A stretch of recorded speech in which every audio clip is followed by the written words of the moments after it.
सभी लोगों को जय माता दी। आज हम जानेंगे वट सावित्री व्रत की संपूर्ण और सरल पूजा विधि। अगर आपके घर के पास कोई वट वृक्ष नहीं है तो आपको किस तरह से करनी चाहिए पूजा, और जो लोग पहली बार व्रत रखने जा रहे हैं उनको कौन कौन सी बातें हैं जो ध्यान में रखनी चाहिए। पूजा की बात करेंगे, पूजा की सामग्री की बात करेंगे और पूजा के कुछ खास नियमों की बात करेंगे। बहुत सारे लोग पूजा करते समय एक गलती करते हैं, उसकी भी हम बात करेंगे। और जिनके घर के आसपास कोई वट वृक्ष नहीं है या फिर जो लोग पहली बार पूजा करने जा रहे हैं उन तक ये वीडियो जरूर शेयर कीजिए, जिससे कि वो लोग भी पूजा कर पाएं। तो पूजा विधि शुरू करने से पहले वो कौन कौन सी बातें हैं जिनका हमें ध्यान रखना चाहिए और उन नियमों का पालन करना चाहिए, पहले हम उनको जानते हैं। जैसे कि आप जानते हो वट सावित्री पूजा वट अमावस्या वाले दिन की जाती है, तो इसको बरमावस्य भी कहा जाता है। तो अमावस्या का दिन होने के कारण ये पितरों का दिन भी माना जाता है, तो इसलिए इस दिन पितरों के नाम की एक थाली जरूर निकालनी चाहिए, यानी पके हुए भोजन की थाली का दान करना इस दिन बहुत ही अच्छा माना जाता है।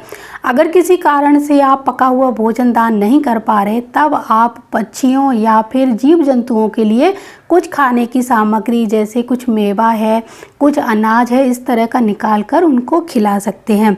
साथ ही साथ संध्या को पितरों के नाम का एक दीपक मुख्य द्वार पर जलाना ना भूलें। और पूजा करते समय आपको एक चीज़ का भी ध्यान रखना है कि इस दिन का राहु काल जरूर देखिए। राहु काल में पूजा करने से आपको बचना होगा। राहु काल में किसी भी प्रकार की पूजा नहीं की जाती है। जो महिलाएं पहली बार वट सावित्री व्रत रखने जा रही हैं उन्हें कपड़े से बने हुए गुड्डे गुड़ियों का एक जोड़ा पूजा में अवश्य रखना चाहिए और उनकी भी पूजा करनी चाहिए। कपड़े का जोड़ा अगर उपलब्ध ना हो तो आप मिट्टी से गुड्डे गुड़िए खुद बनाकर या फिर बाजार से खरीद कर भी उनकी पूजा कर सकते हैं। इस दिन व्रत रखने वाली सभी सुहागन महिलाओं को लाल, पीली, रंग बिरंगी साड़ी या कपड़े ही पहनने चाहिए। इस दिन काले रंग या स्लेटी रंग के कपड़े पहनने से बचना चाहिए। सावित्री के व्रत में इस दिन महिलाओं को पूरे दिन 16 श्रृंगार से दुल्हन की तरह सज संवर कर ही रहना चाहिए और उसी तरह उनकी पूजा करनी चाहिए। वट सावित्री व्रत को लेकर धार्मिक मान्यता है कि जेठ अमावस्या के दिन ही सावित्री अपने पति सत्यवान के प्राण यमराज से वापस लेकर आई थी। इसीलिए हर साल महिलाएं वट वृक्ष की पूजा करती हैं और इस दिन व्रत रखती हैं। तो अगर आप भी व्रत रखने जा रहे हैं तो इन नियमों का पालन अवश्य ही करें। अब जानते हैं वट सावित्री व्रत की पूजा विधि के बारे में, और जिनके घर के आसपास वट वृक्ष ना हो वो लोग किस प्रकार से पूजा करें। जैसे कि आप जानते हो हर साल पंचांग के अनुसार ज्येष्ठ महीने के कृष्ण पक्ष की अमावस्या तिथि के दिन वट सावित्री व्रत रखा जाता है। इसमें सुहागन महिलाएं व्रत रखकर बरगद यानी वट वृक्ष की पूजा करती हैं। मान्यता है कि वट सावित्री का व्रत रखने से पति की आयु लंबी होती है और अखंड सौभाग्य का वरदान प्राप्त होता है।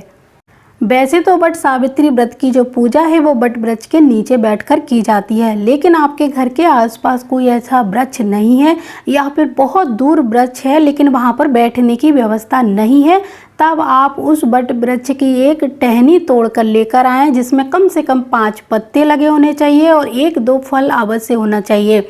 उसके बाद उनकी पूजा कर सकते हैं। लेकिन यहाँ पर आपको सावधानी ये रखनी चाहिए कि जब भी आप ये डाली या टहनी को तोड़ें उस वृक्ष से हाथ जोड़कर पहले आज्ञा लेनी चाहिए, क्योंकि शास्त्रों में ये नियम है कि जब भी हम प्रकृति से कुछ लेते हैं तो पहले उनकी आज्ञा लेने पर उनका आशीर्वाद प्राप्त होता है और हमें पितृदोष नहीं लगता है। तो पहले आज्ञा लीजिए, उसके बाद ही उनकी टहनी को तोड़िए। इसके साथ ही साथ अगर आपके घर के गमले में बोनसाई वट का वृक्ष लगा हुआ है तो आप उसकी भी पूजा कर सकते हैं। एक चीज़ का ध्यान रखें, अगर आप वट वृक्ष की टहनी या डाली का प्रयोग करने जा रहे हैं तो आप वट वृक्ष की जिस दिन पूजा हो यानी बरमावस के दिन वो टहनी तोड़कर ना लाएं। एक दिन पहले आप उस टहनी को लेकर आइए और उसको जल के किसी पात्र में रख दीजिए और अगले दिन उसकी पूजा करिए। अब जानते हैं कि जिनके घर के आसपास दूर दूर तक कोई वट वृक्ष ना हो तो वो लोग इस दिन किस प्रकार से पूजा कर सकते हैं। अगर आपके घर के पास बहुत दूर दूर तक भी वट वृक्ष दिखाई ना दे, आपको जानकारी ना हो, आप ऐसे शहर में रह रहे हो, तब आपको वट वृक्ष की कोई भी फोटो या चित्र मंगाकर उसकी पूजा करनी चाहिए। अगर आपके पास चित्र भी उपलब्ध ना हो तब आप हल्दी चंदन से किसी कागज पर बट वृक्ष लिखकर या उसका चित्र बनाकर मानसिक पूजा कर सकते हैं। जैसा कि शास्त्रों में मानसिक पूजा को बहुत ज़्यादा बल दिया गया है और ये पूजा सर्वश्रेष्ठ मानी गई है।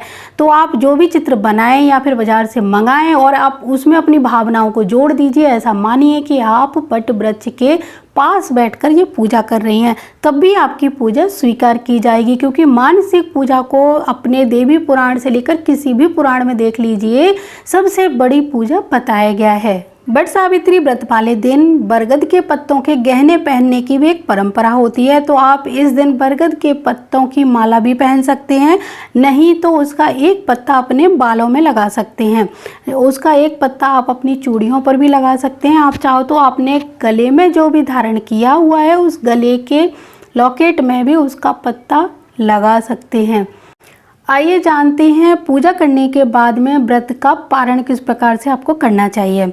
आपको व्रत के पारण के लिए 5, 7 या फिर 11 चने लेकर अपनी हथेली पर रखकर और एकदम से निगलने हैं पानी के साथ में। इनको चबाना बिल्कुल भी नहीं है, जीभ भी नहीं लगानी है। तो आप कोशिश करिए कि एक बार में छोटे छोटे चने लेकर आइए और उनको निगलिए। ये भींगे ना हो तब भी चलेगा।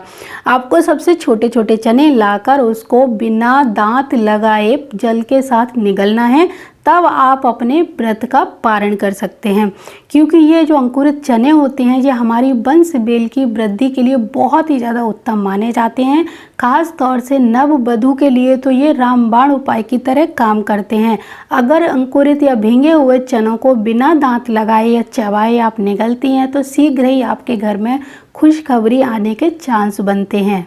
पूजा करने के बाद आपको एक बहुत ही ज़्यादा ज़रूरी काम करना है, वो काम है क्षमा याचना। क्योंकि हमारी पूजा में कुछ कमी या फिर अति हो जाती है, उसके लिए हमें क्षमा याचना अवश्य करनी चाहिए। ऐसा करने से हमारी पूजा संपूर्ण रूप से शुद्ध और पूर्ण होती है। उसमें जो भी गलतियां हुई हों अगर हम उनकी क्षमा मांग लेते हैं तो पूजा में हुई त्रुटि के लिए प्रभु हमें क्षमा कर देते हैं और हमें उनका आशीर्वाद प्राप्त होता है। आप अपने सभी बड़ों का आशीर्वाद भी लें और अपनी पूजा में हुई गलतियों की क्षमा याचना भी वहाँ पर हाथ जोड़कर करें। तो इस प्रकार आपको करनी है बट सावित्री व्रत की पूजा। और पूजा के बाद आपको पशु पक्षियों के लिए कुछ अन्न जल निकालना बहुत ही ज़्यादा ज़रूरी है। क्योंकि इस दिन अमावस्या भी है, तो अमावस्या का अगर आप दान भी निकालते हैं तो आपको पितरों का भी आशीर्वाद प्राप्त होता है और कभी आपके वैवाहिक जीवन या आपके परिवार पर कोई संकट नहीं आता और सुख समृद्धि बनी रहती है। तो बट सावित्री व्रत करने वाली मेरी सभी बहनों का सुहाग हमेशा बना रहे, गौरी गणेश की कृपा उनके परिवार पर बनी रहे, इसी कामना के साथ जय माता दी, जय गुरुदेव और जय सिया राम।